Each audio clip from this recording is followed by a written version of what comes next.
Oh, I bet you thought that I forgot to do our recap of Love and Marriage DC. And it actually, to me, was a very productive episode, very emotional episode. And I think also very, not therapeutic, but at least we found some resolution. Let's talk about it. Don't forget to like the video. Don't forget to subscribe. And don't forget you can take the audio version of this live recap and additional content on the Kempire podcast. Subscribe today on Apple Podcasts and on Spotify. Let's get into our Love and Marriage. I was about to say Love and Marriage hip hop. Love and Marriage DC. Baby, won't you listen to me? I got that flavor. I know you're dying to feed. I ain't no dancer, just got some hip in my feet. Now throw your hands up. Ooh, you bring the lighter, I got the fuse. You make a fire, I'll add the fuel. Follow my lead, just watch the shoes. Gotta turn the heat up to get this cool.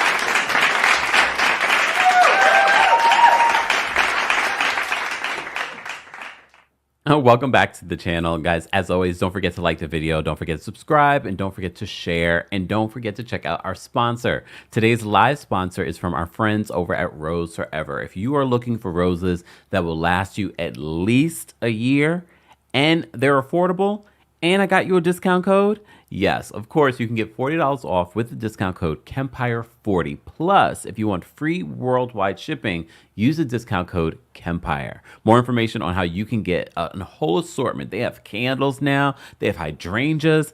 Check everything out at roseforever.com or the description. Let's talk about Love and Marriage DC. Love and Marriage DC, as I said to you before, I felt like at the beginning, I was like, oh gosh, what can we expect? We've been asking about Love and Marriage DC for a while now, and we still have no idea why exactly they delayed the season. The season, for those that didn't realize this, was filmed over a year ago. And if some people are just getting into this. So if you are just getting into this season is very old, and the cast is still very much divided. If I didn't know better, I would have thought that, oh, maybe after this week's episode, we could move forward. We shall see. We shall see. Also, their reunion wasn't recently filmed. That was also filmed a year ago. We have never gotten a solid answer as to why that happened. Scheduling, I don't know. I don't know why they would do this. I know everyone's blaming production, but production doesn't control scheduling. So I find that to be interesting. So anyways, let's get into this episode, okay? So at the top of this episode, it's from where we ended off, and that was a conversation between Ashley and Joy. And we said this last week. It feels like Ashley does want to be friends with Joy. I'm not sure exactly why. I'm not saying that Joy is not someone you should be friends with. I'm just trying to have an understanding as to why you all of a sudden are now seeing it for Joy. You're saying you always liked Joy. I'm not saying that she never liked Joy, but I didn't get the vibe like, oh my gosh, you're my best friend. I didn't get that vibe. Or like, I really like you, but maybe because we've been in this dark place so long with them not getting along. So that might be it. That might be it. But here's where Ashley loses me this episode. I saw a side of Ashley that all of you have been, I'm not going to say mean girl. It was definitely giving mean girl vibes. Constantly calling someone's husband sassy. I don't know if I personally could sit there and take what Joy took, which made me think to myself, okay, what is the bigger game that Joy is playing here? Because I don't understand, and I'm sure some of you that are in marriages would probably be like, yeah, there's no way that Ashley could have talked about my husband that way and gotten away with it. And then all of a sudden I'm sitting in Ashley's lap. It was giving pick me. Look, it was definitely giving pick because I was like, why would, and again, maybe producers were like, we can't have another conversation where you guys do not finally make peace. I think that might have been it. And Ashley was sort of like, you miss me. You love me. She says that a lot, but hear me out because I know a lot of people are like, she is so conceited. She is such a narcissist. Here's the thing. When people are like that, those are the most insecure people. So when she's saying to like, oh, you miss me, you love me, she wants people to say those things because if you go back to her story, she felt abandoned. And I know her mother doesn't agree. She felt abandoned by her mom. Okay, no matter way you want to sugarcoat it. If she was chasing the D, if she wasn't chasing the D, she was not there. And that explains to me why we are seeing Ashley navigate the world and this reality world the way that she is. It's the way she grew up. All right. So Ashley keeps taking. She's like, I fought bigger bitches than Clifton. She can see a path forward with Joy, but she can't see a path forward with Clifton. And I told you last recap, I'm trying to understand what exactly on Ashley's side makes it impossible for her to move forward with Clifton.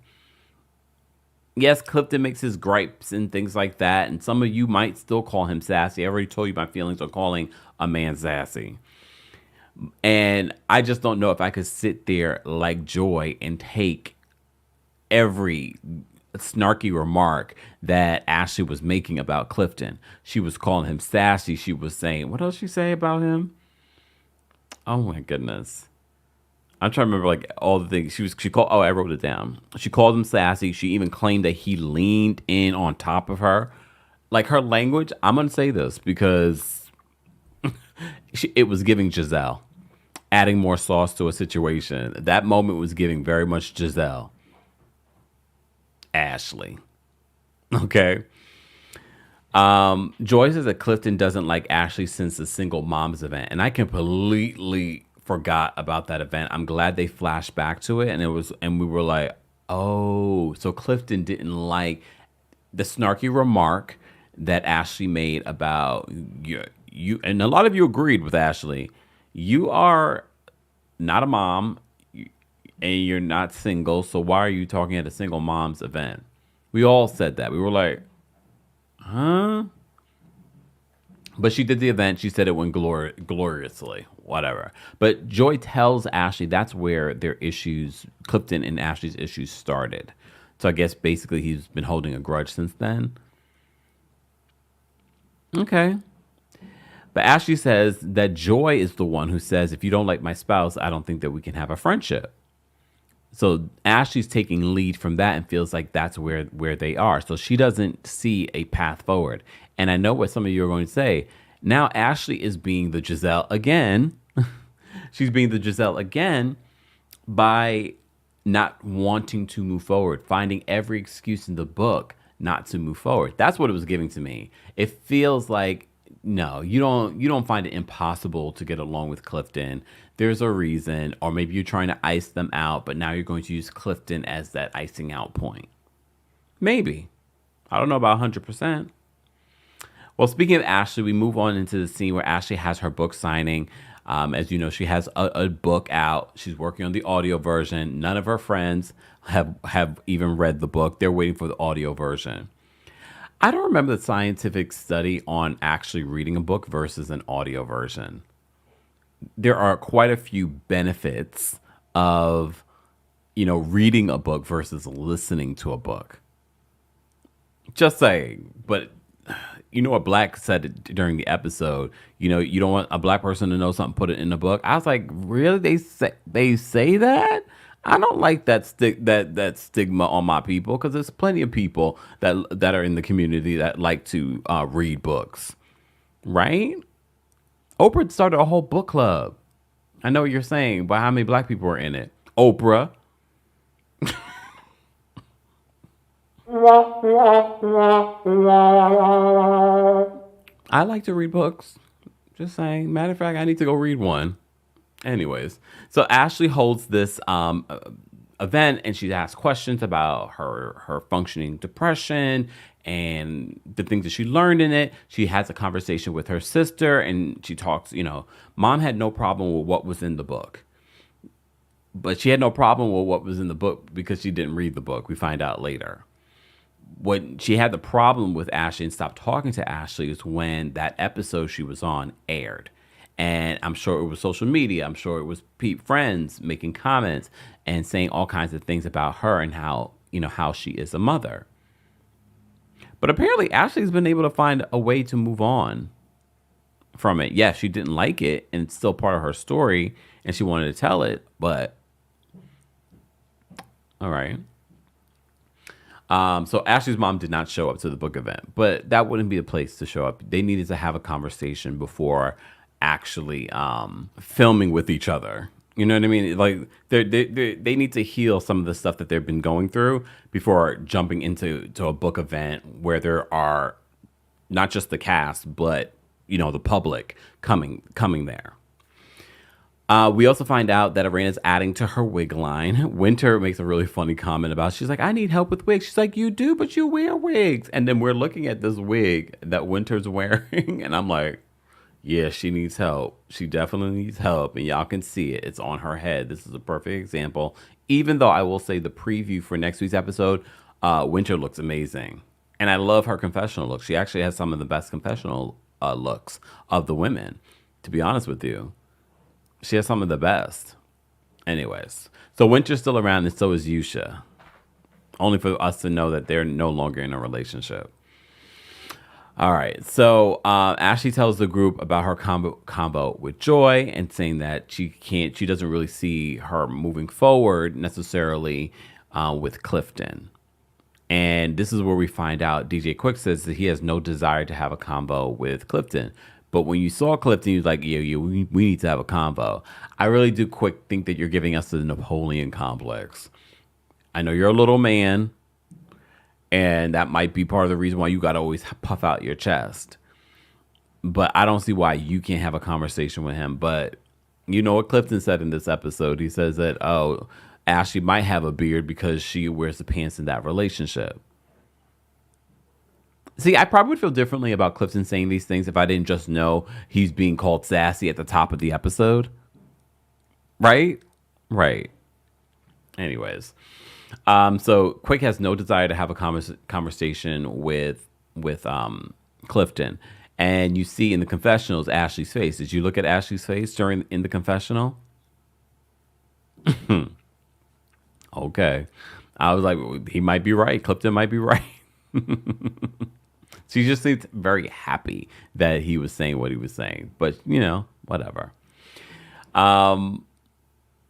Ashley has a combo with little Jamie. So this was a really powerful scene because both of them Ashley talks about her, depression and the things that she's been going through, even her stuff with her mom. And she's saying how she can relate to Jamie and little Jamie's relationship and how that's being affected. But she says, you're just lucky that both of your parents are here and they are willing to go to therapy with you. She can't convince her mom right now at this particular point to go to therapy with her. But then little Jamie reveals that he lost a friend who had decided, to end their life. And how that has been affecting him as he's been open about his own struggles with depression as well. And this is where Ashley feels like she connects with him. So she wants to check in with him. It should also be known, because I know some people that they haven't been following the show might be a little confused by the scene. But Ashley and Arena really were developing like a real family, sisterhood friendship. And they were hanging out. She gave her the D, whatever that means. I don't know. Does it matter? Who cares? So they were really building a friendship. And Ashley sees a lot of herself in little Jamie. And that's part of the reason why she wanted to have this conversation with him.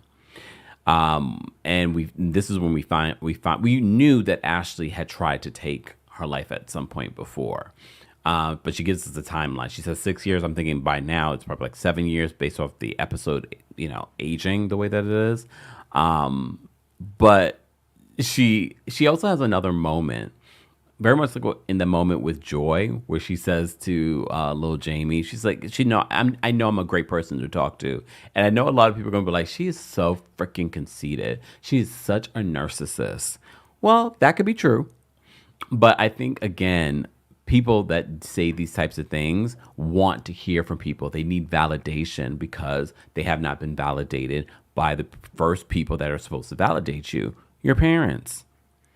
And she feels rejected. She feels abandoned. All of that plays into the personality that we get from Ashley.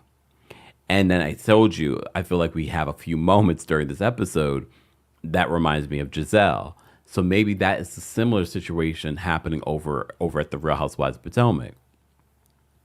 But if Giselle were to give us more, we probably would be able to piece together some of those issues. There we are.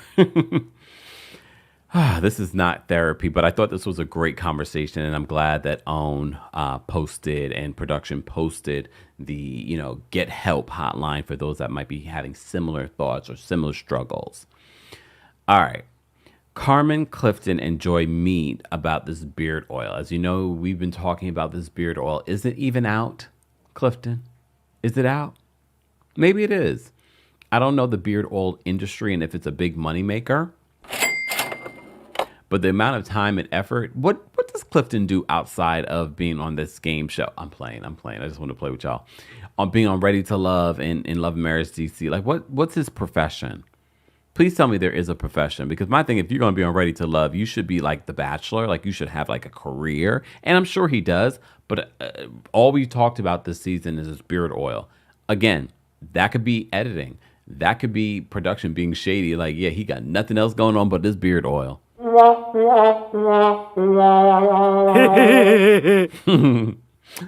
Just saying. I don't even. I love the idea of it. I love this idea. We're selling a beard oil. We're going to go to a barber shop. We're going to get back to a Black-owned business. Fantastic. And I'm just sort of like, we're talking about beard oil. Does beard oil actually really work? And if it does, I will try it out. Look, I will try it. My beard's a little bit of a struggle. A little bit of a struggle, but I'll try it out. The thing is with beard oil, I think it can work, but you have to be crazy consistent with it, probably for the rest of your life. And a lot of people don't have that level of attention to detail. Because I have a beard, I literally just put on a beard oil, and I'm like, I love the smell of it, but does it really work? But then I think to myself, am I doing it consistently enough? No, I'm not.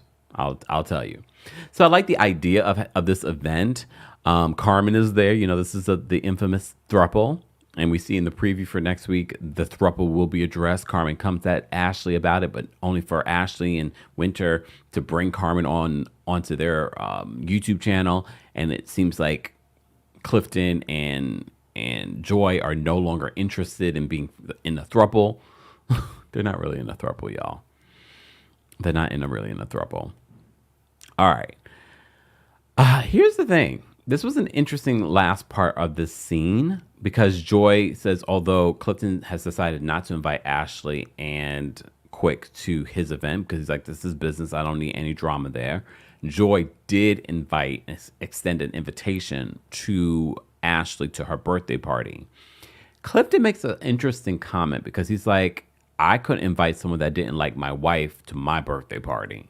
So it seems as if there's some level of conflict going on. There is some level of conflict going on. But okay. But I get where he's coming from. I don't get where Ashley's coming from in regards to I can't work with you. I can't be cool with you because of your husband. I don't get where that's coming from. But after seeing what she says about Clifton, and of course, Joy told Clifton what Ashley said in that conversation. She called you sassy. She called you a mean girl. She said she's for bigger bitches than you. I'm sorry. Like, what? What? Okay. Anyways, um, I get where Clifton's coming from. Like, I'm not going to invite someone that doesn't like my partner to my birthday party. But I guess he's like, because I'm thinking that Joy is thinking about the bigger picture. It sounds like maybe she spoke to a producer and you're like, the season's not great so far. We need to get you guys getting along, or we're going to have what's happening in Real Housewives of Potomac over here. I mean, same area. Looks, maybe it's in the water. Maybe it's in the water. Lies! The lie! Okay. All right. So Ashley meets with her mother. And I always forget how much Ashley and her mother look alike. They look alike. Because I was trying to see that in Ashley's sister. And I was like, "Nah, they don't really look that much alike. Maybe around the eyes.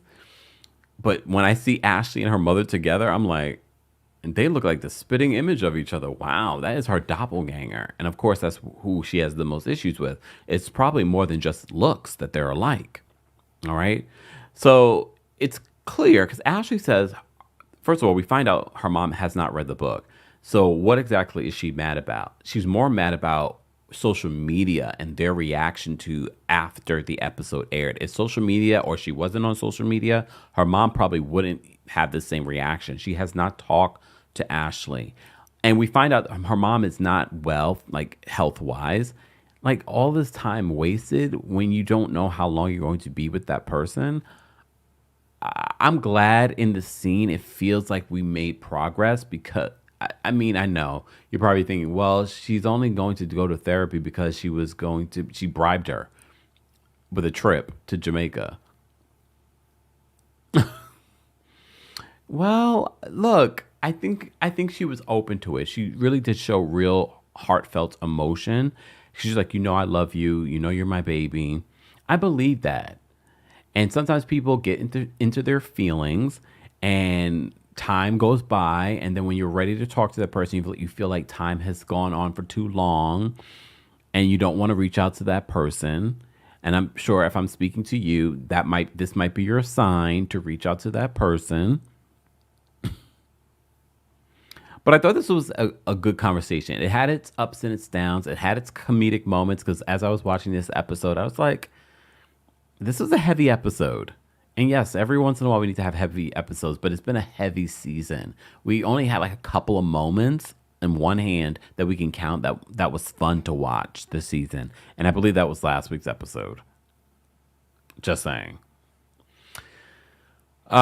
So Ashley's mom really wants to make it clear that she did not abandon, she did not leave or run away from Ashley. And Ashley's like, but you weren't there. But I guess social media was saying about the mom that, she was running after D. And she's like, I've never had to chase after no D. That was a nice and funny moment. That was a nice, funny moment. But it was a sweet conversation. Like eventually we got to the sweet part. But it was very clear that the mom's reaction, it had more to do with social media's reaction. So she must be on the Facebook, she must be being tagged or whatever it may be. And that's part of the reason why she's so greatly affected by the episode. It's because it's everything that happens outside of the episode. But Ashley says, she admits she hasn't even read the book. So she doesn't even know what's said in the book.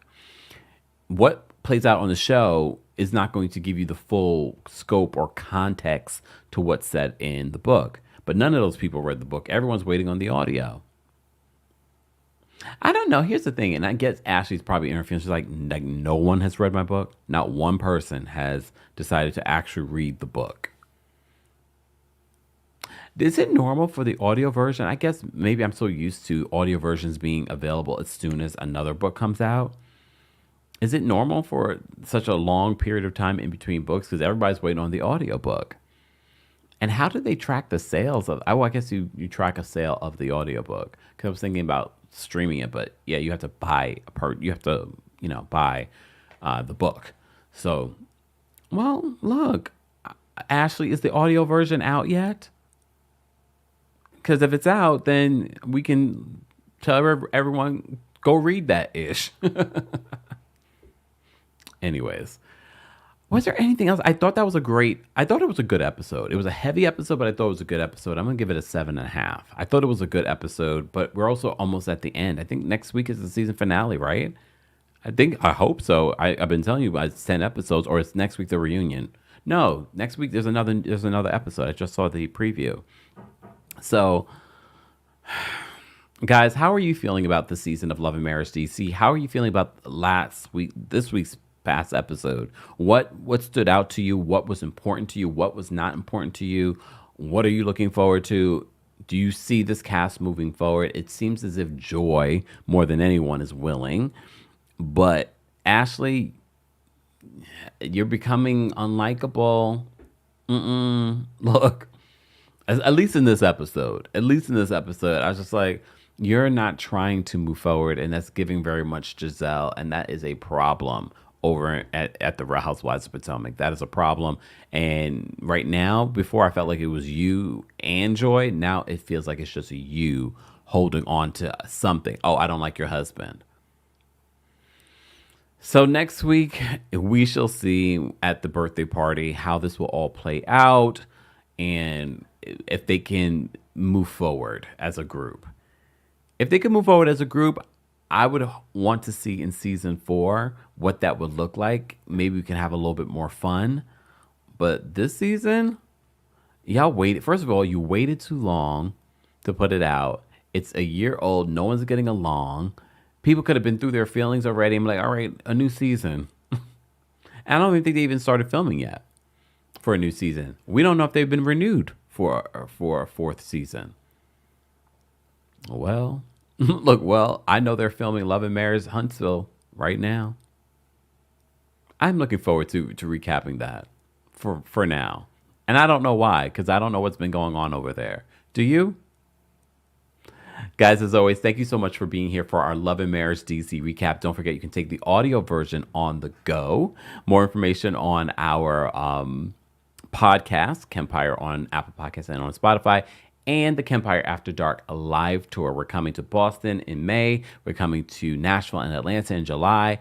And then we're coming to Seattle in August. More dates will be announced soon, but be sure to follow so you don't miss out on those dates. But more information on Rose Forever, our sponsor for today's live show, is available in the description. With a discount code, you can get $40 off, Kempire40, to get that $40 off. Plus, you can get free worldwide shipping with the discount code Kempire. All right. Thank you so much for being here, guys. Don't forget to like the video. Don't forget to share the video. Don't forget to subscribe. And thank you to our channel members, our subscribers, and our King's Guards for holding us down today for our quick recap, because I wanted to make sure that we talked about it before we talk about, I guess, the season finale. I'm hoping next week. Love and Marriage CC. Please don't drag the season out. It's been dragged out enough. Just saying. Anyways, guys, thank you so much for being here. I will see you guys in the next one.